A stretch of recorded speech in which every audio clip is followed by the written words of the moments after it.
Navrang Congress party के मुशीराबाद हलके से एमएलए उम्मीदवार सैयद अली याहिया बिलाल ने आज 19 नवंबर इतवार के रोज पठान बस्ती मेरिटिन हाई स्कूल लाइन में पार्टी ऑफिस का इफ्तिताह अंजाम दिया। इस मौके पर उन्होंने मुशीराबाद हलके के अवाम से गुजारिश की कि मुशीराबाद हलके की फलाह और तरक्की के लिए उन्हें एक मौका दे। उन्होंने इस मौके पर अवाम से मुलाकात करते हुए पार्टी की जानिब से किए गए वादों के गारंटी कार्ड तकसीम किए और भरोसा दिलाया कि तेलंगाना में पार्टी इख्तिदार में आते ही गारंटी कार्ड में मौजूद अपने सारे वादे पूरे करेंगे। एमएलए उम्मीदवार सैयद अली याहिया बिलाल ने पार्टी स्पीकर शाह आलम निजामी और दीगर सपोर्टर्स के हमरा 30 नवंबर को होने वाले इंतखाबात में नवरंग कांग्रेस पार्टी के निशान गैस सिलेंडर पर अपना वोट देकर पार्टी को कामयाब बनाने की आवाम से अपील की। आइए देखते हैं बीटीएस न्यूज़ की ये खुसूसी रिपोर्ट। मजीद खबरों से बाखबर रहने के लिए अस्सलाम वालेकुम रहमतुल्लाहि व बरकातहू। मुशीराबाद के अवाम, मेरे हिंदू और मुसलमान, यहाँ सिख ईसाई भाई जितने भी हैं, याद रखिए नवरंग कांग्रेस पार्टी के कैंडिडेट्स को जिसका निशान सिलेंडर है, सीरियल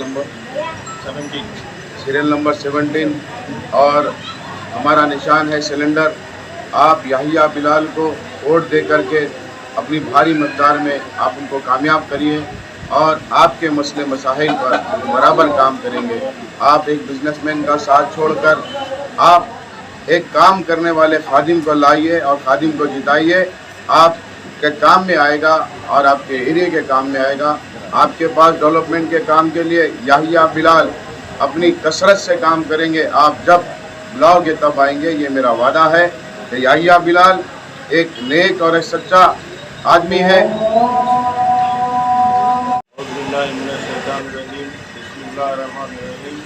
अस्सलाम वालेकुम वरहमतुल्लाहि व बरकातहू। मैं सैयद अली याहिया बिलाल जो नवरंग कांग्रेस पार्टी से उम्मीदवार हूँ मुशीराबाद कॉन्स्टिट्यूंसी का।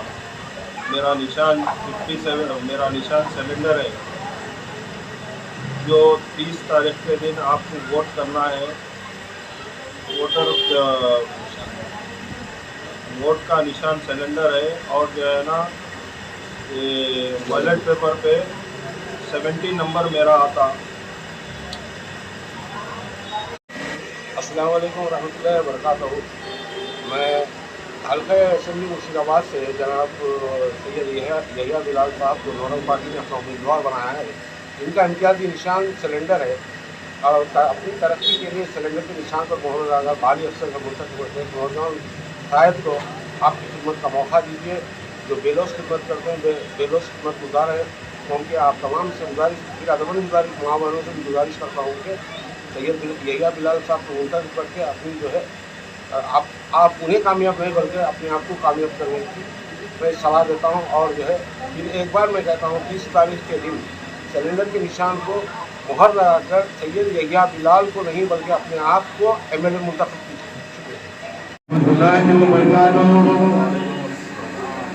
मुशीराबाद असेंबली से इस बार नवरंग कांग्रेस पार्टी ने अपना उम्मीदवार उतारा है जो आपका हर दिल अजीज है और इस उम्मीदवार को हमने इस उम्मीद से उतारा है और ये कहकर उतारा है कि हल्के मुशीराबाद की आवाम की खिदमत करने के लिए उतारा गया है। मैं जानता हूँ मुशीराबाद के अंदर क्या क्या परेशानियां हैं और क्या क्या मुसीबतें हैं। ये बात मैं बहुत अच्छी तरीके से जानता हूँ, इसलिए हल्के मुशीराबाद के अंदर एक नौजवान, एक अच्छी सोच रखने वाला, एक अच्छा कायद मैंने आप लोगों के बीच में उतारा है। मैं हल्के मुशीराबाद की आवाम से अपील करूंगा कि हमारे याहिया बिलाल को अक्सरियत में वोट दे करके जिताइए और यहाँ पे जो बातें उठती हैं, जो यहाँ पर नाइंसाफी होती है, उन नाइंसाफी के साथ लड़ने के लिए भारी अक्सरियत से वोट देंगे।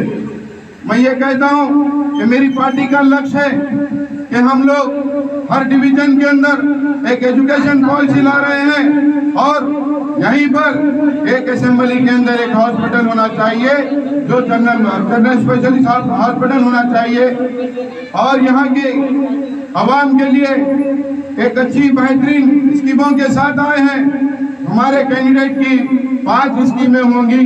वो 5 में से सबसे पहली स्कीम ये है कि जो मुस्तहिक लोग हैं यहाँ के, जिनके पास घर और जमीन नहीं है, उनको हमारा एक ही कैंडिडेट अगर मशीराबाद असेंबली काउंसिल से आप अगर जिता कर लाते हैं तो वो एक कैंडिडेट उनको बोले जो बड़ी बड़ी बात है मुस्तहिक अवाम को 121 गज का प्लाट अदा करेगा। पहले ही 3 महीने में ये काम याहिया बिलाल के हाथ से होगा। और दूसरी हमारी स्कीम है, क्योंकि शादी में जो गवर्नमेंट की स्कीम है उसको छोड़ करके अपनी तरफ से 1 लाख रुपए और 1-2 लाख गोल्ड यानी कि 10 ग्राम गोल्ड और एक फर्नीचर दिया जाएगा। और यहाँ पर हमने तीसरी स्कीम लाई है। वो तीसरी स्कीम हमारी ये है कि 25,000 नौजवान बेरोजगार लड़की और लड़कियों को रोजगार फराहम किया जाएगा नौरंग कांग्रेस पार्टी की जानिब से। और चौथी स्कीम हमारी, हर डिवीजन में इंटरनेशनल स्कूल होगा जो मुफ्त में पढ़ाई होगी। और हमारी 5वीं स्कीम, आपके हल्के असेंबली के अंदर 1000 बेड का हॉस्पिटल होगा जिसके अंदर आपको मुफ्त में इलाज किया जाएगा।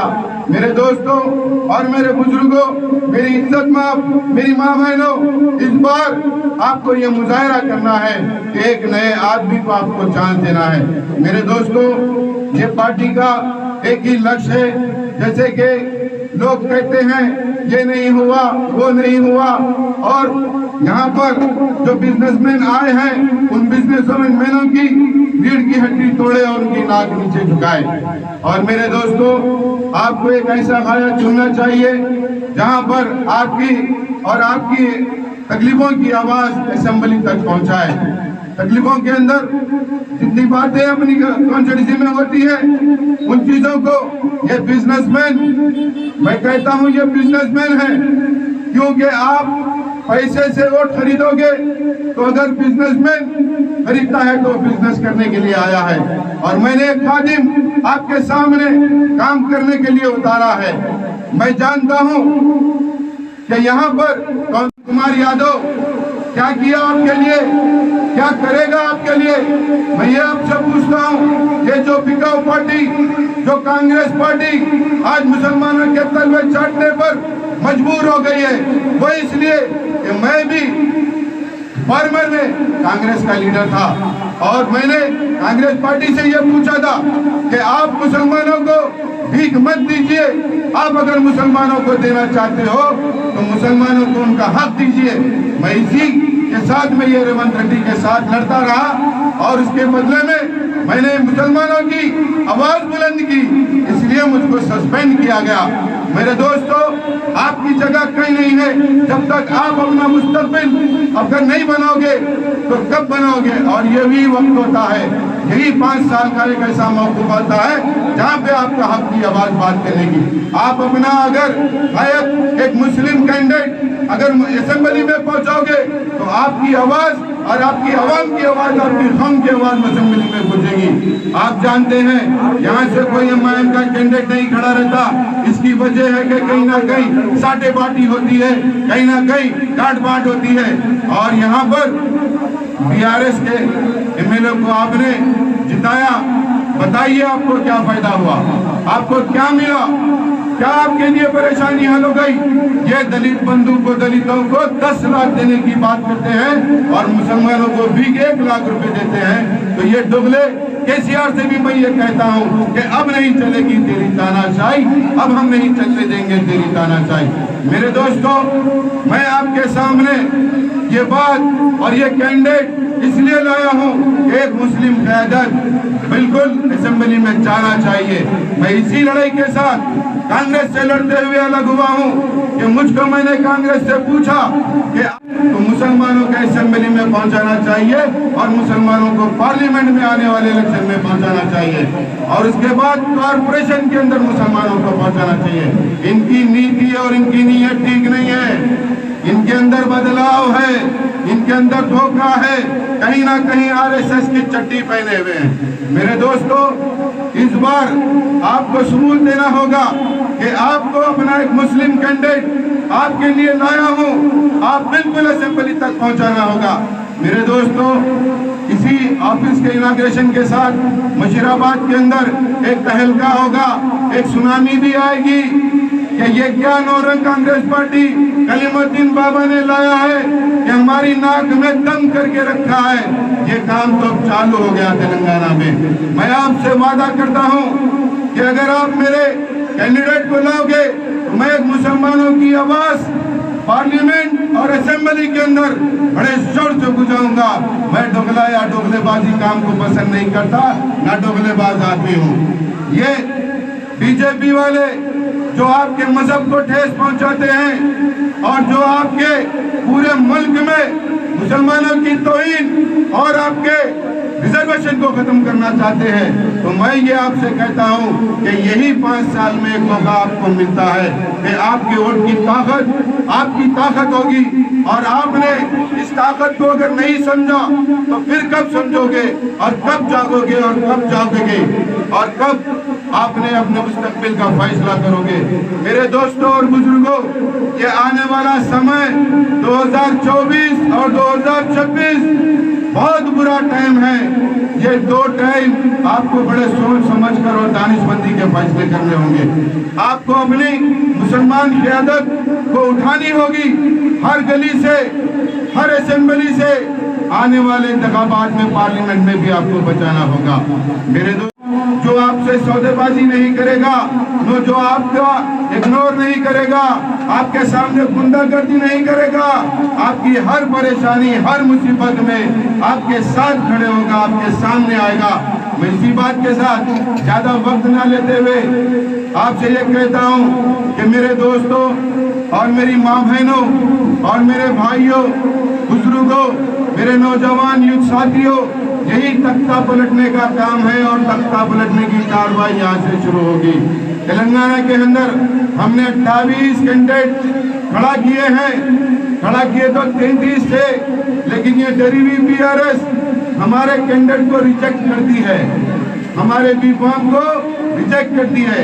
फिर भी हमने 28 को खड़ा किया है और 28 कैंडिडेट में अगर आप चुनकर लाओगे तो यकीनन मैं समझता हूँ कि तेलंगाना के अंदर और नाइंसाफी और उसको हम बराबर उसके लिए मुकाबला करेंगे और आने वाली हुकूमतों का दामन पकड़कर उनको हमारे कदमों में डालकर ये कहेंगे कि आपको हमारा काम करना होगा। मेरे दोस्तों, इसी के साथ मैं अपनी तकरीर खत्म करता हूँ। अस्सलाम वालेकुम।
Madam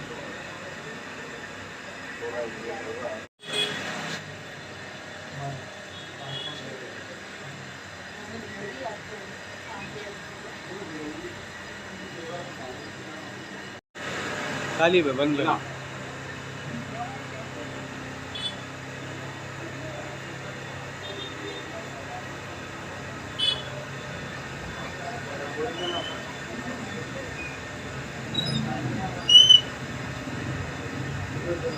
right next